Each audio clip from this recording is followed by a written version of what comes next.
via social media out of Barbados is the man Clinton White, and he's USA representative. And this morning, the conversation would surround USAID's post-COVID-19 response. Mr. White, good morning and welcome to the program. Yes, good morning, Joseph, and thank you again for having me on your show today. It indeed is a pleasure. It indeed is a pleasure. We find ourselves, when I say we, I mean in the world, in a unique position where we are faced and affected by the same by the same pandemic, affected by the same thing at the same time. Normally, you have instances where maybe things happen in Europe, it happens in North America, and it happens in isolation. Now, the world is grappling with the pandemic COVID-19, and certainly the USAID is playing its part in ensuring that the Caribbean, the USA, the greater world at large survives this COVID-19 period. But let me just ask you as personally, how has this period been for you as an individual, though? No, and thank you very much for that question. It's been challenging, I think, for me and for all of you make sure that you and your family and others are staying safe and healthy. You're learning to practice the social distancing to stay healthy. And as you try to look out for your family members, your parents, and other folks, you want to make sure that they're doing okay. And so you're always trying to ensure that you just staying focused on your work, but also your personal life, and ensuring that you're doing the things that you're supposed to be doing, so that we can get over this through it and eventually find a cure for this going forward. And certainly, you would agree with me that it's one of these things that allows us gives us a better appreciation or a different perspective on life. So then we take things for granted, the way we interact with one another, and then all of a sudden, in the twinkling of an eye, here we are. Mm-hmm. Mm-hmm. Yes, no, it's true. I mean, things happen, and some things you have to be prepared for, and other things you have to get prepared. And you're right, things do happen, and so then you have to learn how to adapt and adopt and to deal with it in the new normal. That's indeed. For those of you that's just joining us, good morning, whether it's on radio and television.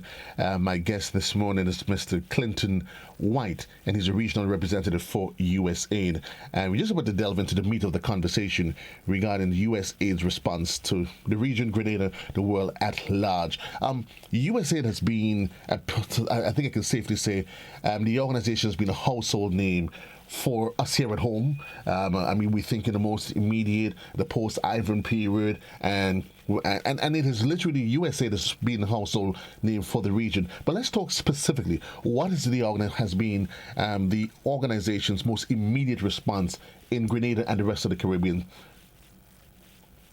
Yes, no, and I appreciate you for that question. And as USAID is part of the bigger U.S. government. And the United States has been the largest contributor to global health security, not only fighting Ebola in West Africa, but in the Caribbean and elsewhere. We support countries battling HIV/AIDS, tuberculosis, malaria, and other infectious diseases. And since the outbreak of COVID-19, the U.S. government has committed more than $900 million specifically aimed at fighting the pandemic abroad, with more to come. So we're saving lives by improving public health, education, increasing healthcare, laboratory disease surveillance, and rapid response capacity in more than 120 countries. But more specifically, to get to your question about the Caribbean and what the U.S. government and then what USAID is also doing, is the United States has contributed health assistance to the Caribbean for years, more than $236 million in the past 20 years alone. And what we're currently doing with USAID is, we're responding to the COVID-19 pandemic. Currently, there's 1.7 million that we're providing through our regional mechanisms in support of the 10 Caribbean countries that we cover. the OECS countries, Grenada, Antigua and Barbuda, Barbados, Dominica, St. Kitts and Nevis, St. Lucia, St. Vincent and Grenadines, and Suriname, Trinidad and Tobago, as well as Guyana.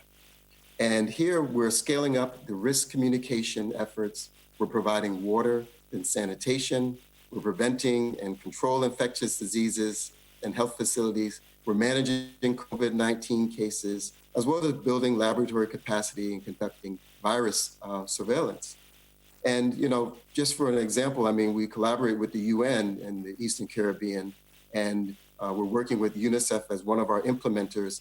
And they're working with all the ministries of health, even including here in Grenada, as well as social development and education ministries for safe operation of children's homes and juvenile detention centers, development of action plans for schools, and distribution of critical hygiene and prevention items. The other part of what I would also like to mention is, we have a early learning program with the OECS.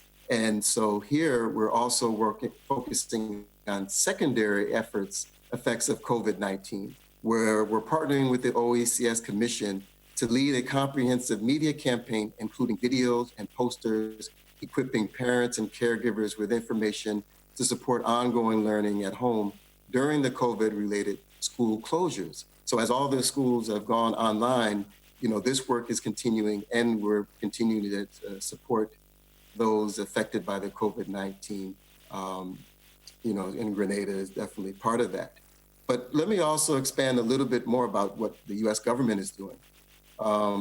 One of the things through the U.S. funding to the International Atomic Energy Agency, we mobilized $6 million to provide test kits to Grenada, St. Kitts and Nevis, Antigua and Barbados, as well as Dominica, to fight the spread of COVID-19. And these kits are basically test kits that contain supplies for 2,000 testing samples, including non-consumable equipment that can be used to conduct additional testing, as well as the swabs and regions that have been in high demand. So countries will also receive biosafety supplies, such as personal protection equipment and laboratory cabinets for the safe analysis of collected samples. And also through the Center for Disease Control in the Caribbean Region Office based in Kingston, they're providing $3 million to Barbados, Guyana, Jamaica, Trinidad, Tobago, and the Eastern Caribbean to boost its capacity to support these countries, working with CARFA, the Caribbean Public Health Agency. So as you can see, it's USAID as part of the U.S. government. We all have our efforts, and we're focusing on the Caribbean, as well as our other programs that are continuing to take place. Let me ask you, Mr. White, because certainly, for USAID, you have your tentacles stretched across many across the globe. How much of a challenge is it for you to be able to navigate and mobilize the resources, given that each and every one of us is affected by the same pandemic, by the pandemic at the same time? It adds some new dynamics to it, doesn't it?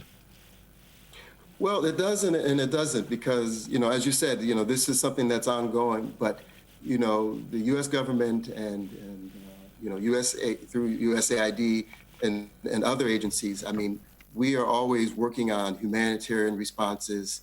We're always working on issues dealing with stabilization. And so these are things that, we're always in the trenches, in the forefront, whether it's working on COVID-19 or some other pandemic or some other issue that's taking place. So we always have ourselves ready and prepared to be able to mobilize resources quickly through our implementing partners who are able to also help in the response to these type of events that take place. Let me ask you, your response, is it a generic response? Because the reality of it is, let's just take in the Caribbean as a whole.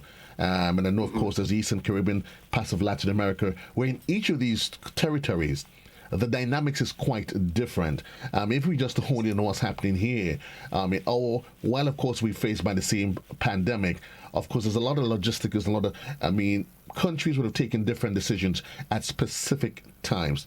So my question to you is, the response, is it generic in nature, or is it specific in some areas? While of course you would do the distribution of funds and the different humanitarian gestures, but is there a time when USAID gets a little bit specific in terms of the work that you do with the ministry, the different ministries on the ground? Yes, and so what we normally do is, as we develop these activity plans with our implementers, we're all working with various ministries that we would be supporting in these efforts. So, for example, working with the Ministry of Health in Grenada would be something that, as I mentioned and alluded to, UNICEF would have been working in and finding in that support, so that then the programs really are become targeted in the areas that we are focused on. And so, for example, as I was mentioning, here, we have been working with the Ministries of Health, Social Development, and Education on safe operation of children's homes and juvenile detention centers, development of action plans for schools, and distribution of critical hygiene and prevention items. So it is very, somewhat specific to the needs of the countries, and not just sort of generically every country, getting, the same thing. It's really, what is it that's really needed here, and what is it that we're able to do and be so successful at doing that and implementing it rapidly throughout the Caribbean. We've been listening to the experts, Mr. White, and the reality of it is that COVID-19 would be with us for some time, barring, of course, in the absence of a vaccine. But of course, that is at least a year away. There's going to be a different stage of the resurgence process. Take me through, in terms of USAID, there is immediate response to the fight of COVID-19. And am I to assume, is there going to be an immediate, a medium-term, and a long-term plan in terms of your involvement? I would say yes. As we, we're working on our new strategy for over the next 5 years for the Eastern Southern Caribbean. And, we're already looking at, the impact of COVID-19 and what that means to that strategy. So yes, there's the initial needs of, working on the COVID-19 and that response, and then looking at, what else is needed. As I said, there's, secondary effects of the COVID-19. For example, working with the OECS Commission on the early learning program that we have. We're already looking at, how we, work online, how we're able to still continue to implement our programs. And so all of this does become part of a bigger picture with what I would say short-term, medium-term, and longer-term interventions as we go through this. Coping with sorry, go ahead. I'm sorry. I was just going to say, and also weighing the fact that there's other things that, we will be, having to focus on with COVID-19.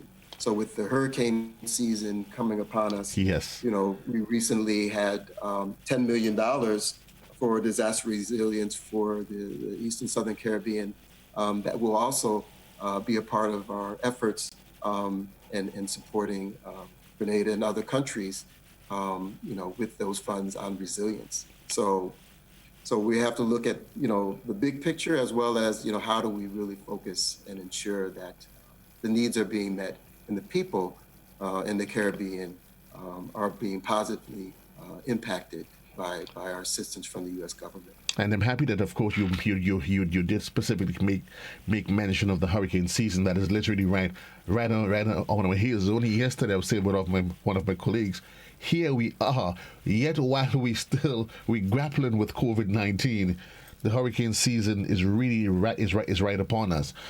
Let me ask you. You did hint of your involvement in terms of education at the lower levels. There is the concern because, of course, here at home we've been thrust with online learning. in a greater in a greater with some greater sense. But there is a challenge of how persons cope psychologically, not just the adults, the children, and the impact that COVID-19 can have on our young people. Can you, if ever, get into any specifics of how USA can see themselves getting involved in terms of ensuring that as a region, the world at large, mentally, the children of the world, you did mention UNICEF. How do we navigate through this period in terms of the psychological effect on the learning process? Sure. And what I would say is, part of the work that we are doing is dealing specifically with mental health and psychosocial services and providing that. As you had alluded to, I mean, this is a very serious issue with the COVID-19 and how people are dealing with this new normal, and there's all kind of impacts and effects that it will have. And so this is for us very important that it gets addressed as well, whether it's in the with the youth, the students, the women, whomever. We're also targeting mental health, targeting the healthcare workers that are the ones on the front lines, and how that is dealt with, and providing them services. And some of the work that we're looking at is telemental health online session services as well. So these are ways that we are dealing with that aspect of it, which I think is also a big part of what we need to be doing, given what's taken place. Your general thoughts on the region's response to COVID-19? Yes, I would say in terms of the U.S. government, our response, as I said, we're mobilized very quickly in responding to the COVID-19 epidemic, and we're just committed to helping our Americans at home as well as helping in the Caribbean region. And you have entities like CARFA, you have the U.S. government, whether it's CDCS, whether it's the Department of Defense, whether it's USAID. We all are focused on helping to mitigate and resolve this, and working with our partner countries who have processes and programs in place and strategies in place. So that's what we'll continue to do. Let me ask you, Mr. White. Of course, we know in the U.S. you have your own challenges as it is, as a country in dealing with the pandemic, where literally you have states like New York, Detroit, where COVID-19 has been ravaging the country. It's certainly, though there are those who would ask with all honesty, how much of a challenge does it put on USAID, given that within the U.S. itself, you have your own serious economic challenge, healthcare-wise, dealing with all of the challenges, and yet you still have to focus your immediate attention on the region. How much of a strain does it put on the resources, and in terms of your commitment to the region? Well, what I'd say is, the U.S. as well as every country in the world is working and mitigating and fighting on the COVID-19.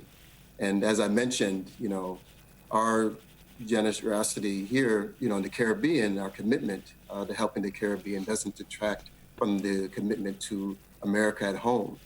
And as I would say that, as we mobilize very quickly to support the Caribbean, not just USAID, but our CDC, our Department of Defense, I would also say, we still stay very much committed. I mean, if you think about it, for example, in Barbados, they have the best Dos Santos public health laboratory, where COVID-19 test results are being determined. Mm-hmm. That opened up in 2018 thanks to $6 million in financial support from the United States.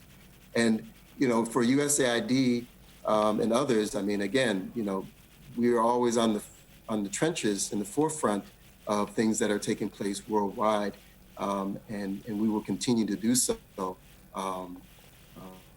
As we work with the Caribbean and be responsive to this COVID-19. We're keeping our eyes on the clock. It is 28 minutes on to the hour of 12. And for those of you that's probably just joining, with me, joined live on via Skype, not Zoom, sorry, is Mr. Clinton White, and he's a regional representative from USAID. We're just getting ready to wrap up on the conversation.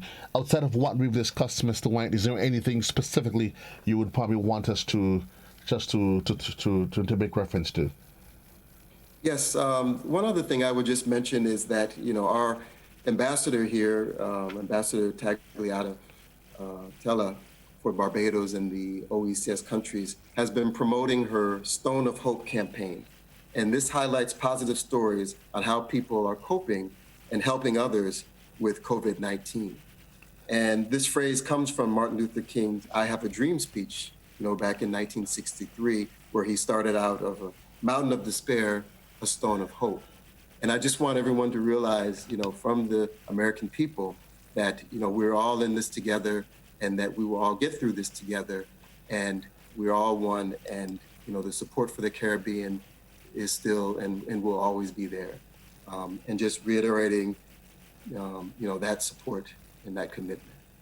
And thank you very much for your time, sir. Thank you very much, sir. Wishing you all the best. Yourself and, of course, your family, and, of course, your immediate family and the USAID family and those over in Barbados. Thank you very much. Wishing you all the best for the rest of the day. Yes. And keep playing that Lionel Richie. No doubt I will. Thanks a lot. Got me as the 70s. So now that one did resonate with you.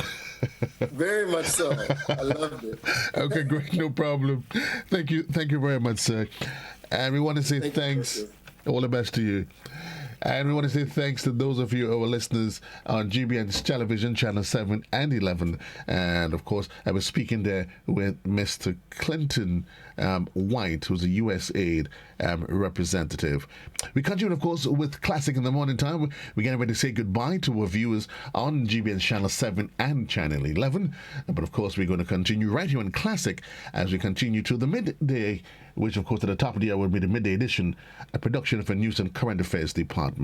In these difficult times, sometimes we have to dig deep inside. And I give you this one from Kenny Rogers, Something Inside.